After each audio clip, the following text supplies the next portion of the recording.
there is an action to every word that is given.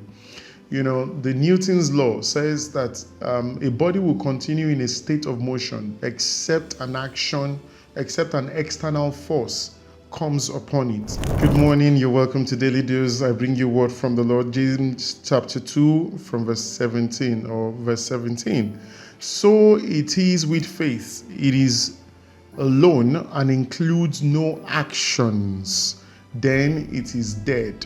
And in another version it says, faith without works is dead, which means that there is an action to every word that is given.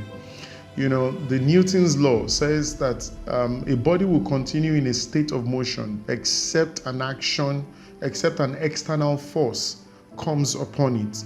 So is faith.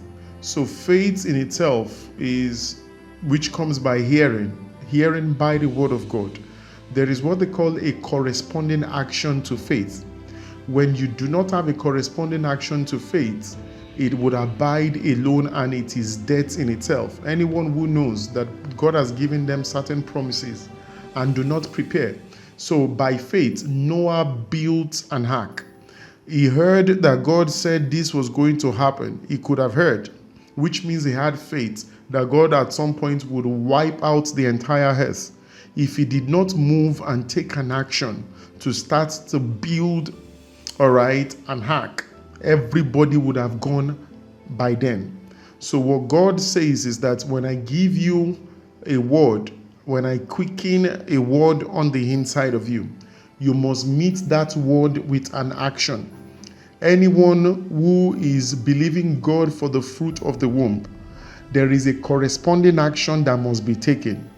You must meet with your wife for that to happen. And that was what Abraham, when the Lord visited Abraham in that afternoon, he says, by this time next year, you will carry your child in the next 9 months. Abraham must have that ability, to go into the wife and generate what they call life.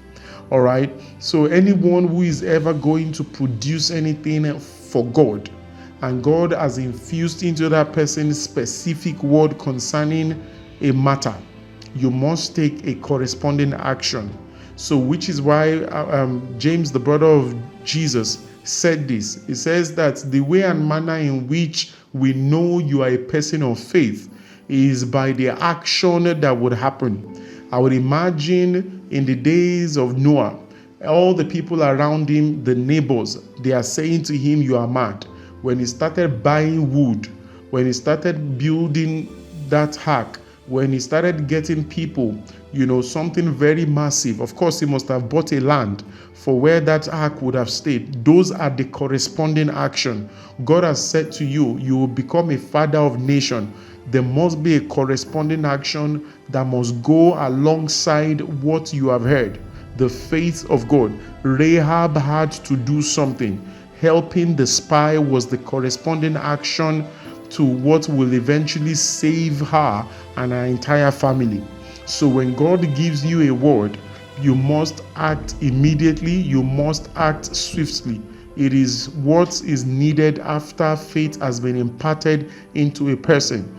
God says to you that you will build businesses across Africa and across the globe. You do not wait. You haven't gone to register the business, or you've not started to prepare yourself for the expansion God is bringing into you. Then is either you don't have the faith, or there was never a time that word was spoken to you. So what we do as believers is that when God quickens a word or gives us the ability to have the faith in Him, it is that you have a part to fulfill. I think this is where the missing link is for most Christians. They receive a word and they don't do anything about it. They expect that word to fulfill itself, and God will not come down to do the part you are supposed to do. Whatever part that you are supposed to fulfill, you must do it. Meet with what God has given or said to you. I hope that has helped you this morning. So, what is your corresponding action to the things God has spoken to you about? All right? Keep doing that. Until tomorrow, when I bring you another word from the Lord, anyone who is coming across this video for the very first time, please subscribe, like, and share. And to those who have been a part of it, you know exactly what you need to do. God bless you.